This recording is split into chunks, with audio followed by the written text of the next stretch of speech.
I wanted to share some audio from the guy Norman. He talked about on the rings of Saturn, NASA, I think it was NASA or somebody seeing jet black people that were 7 feet tall. Okay, but if there are craft, there are beings. I call them vehicles, okay? Right.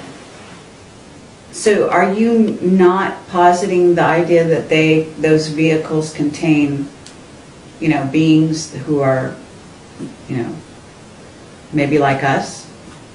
There is one image there that shows black people getting off.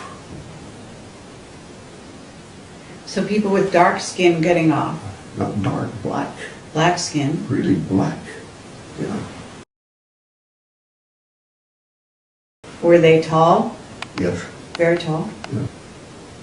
Well, they got out the doorway. I don't know how high that is, but Well, what? they say 7 feet would be probably a conservative estimate.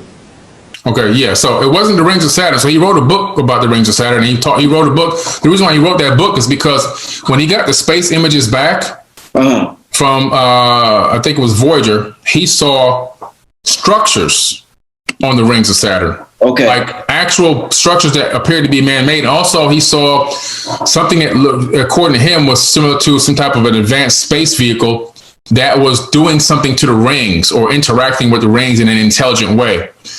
But what happened was he was the head of Ames Research Facility. Now, this guy that we're talking about, Norman Bergin, I think it's important for people to understand the full depth of the person that we're mentioning right now. Let me read a little bit of his bio right quick, okay? Norman Bergin, he joined Lockheed Missiles and Space Company, now Lockheed Martin, where he was the manager of planning and analysis of flight tests for the Navy Polaris underwater launch missile system. During his 13 years at Lockheed, he also served as a senior scientist, having responsible analysis and cognizance of special space satellite applications. After a short tour of duty with Nielsen Engineering and Research in 1971, he founded Bergin Engineering and Research, parent Bergin Research, founded in 1999, especially for the World Wide Web activities. An associate fellow of the American Institute of Aeronautics and Aeronautics AIAA. He is active as a leader in congressional visits, day events on Capitol Hill. I mean, I can just keep going on. The guy's resume, his bio is 10 miles long. This guy was the head of Ames Research Facility, which is one of the top aerospace companies at that time in the world.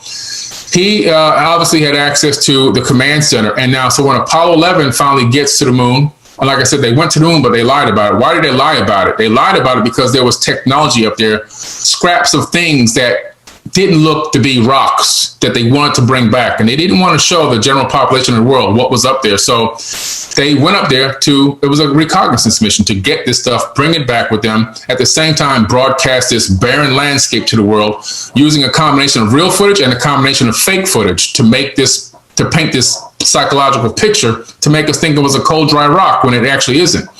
It is a cold rock, but there's a lot of things going on up there that don't make any sense, like translunar phenomena and everything else. Well, this guy, Norman Bergin, he's in the facility when the images are coming back down from Apollo. And this is from the actual first moonwalk. And what he sees is this massive ship or vessel of some sort across the crater. And ironically, we have the audio from the black box from the Apollo 11 where Buzz says they've landed across the crater and they're watching us. This is a publicly available audio that anybody can download directly from the Space Agency website. Well, Norman backs this up and says the same thing, but he says he sees the images come down. He sees a door open on this vessel and he sees 7 to 8 foot tall black people getting out. And the interviewer goes, or they just, what do you mean by black people? He goes, black people getting out of this ship. And he was very adamant about it. The video has been on my YouTube channel for probably, I don't know, since 2014 at least, I guess. And you can pull it down. It's an interview that he did with, I forget the young lady's name now, Project Camelot. So Project Camelot, Norman Bergin interview, you'll be able to find it. This guy is, like I said, his resume can't get any better. And so we're talking about a person that's not insane, a person that's not crazy, and a person that has a lot to lose by me even making a statement like this. And his statement matches with the Apollo black box as well. The fact that Buzz alluded to the fact that somebody had landed across the crater. And on the way to the moon as well in the black box, the Buzz and Neil called back to Mission Control because they saw something following them outside of their cabin window. So they asked NASA, Houston, they said, Houston, what happened to our, the rocket booster? They called it a different name, but the rocket booster. And Houston was like, what are you talking about? That thing was a jettison, a long time ago. It's already in the ocean by now.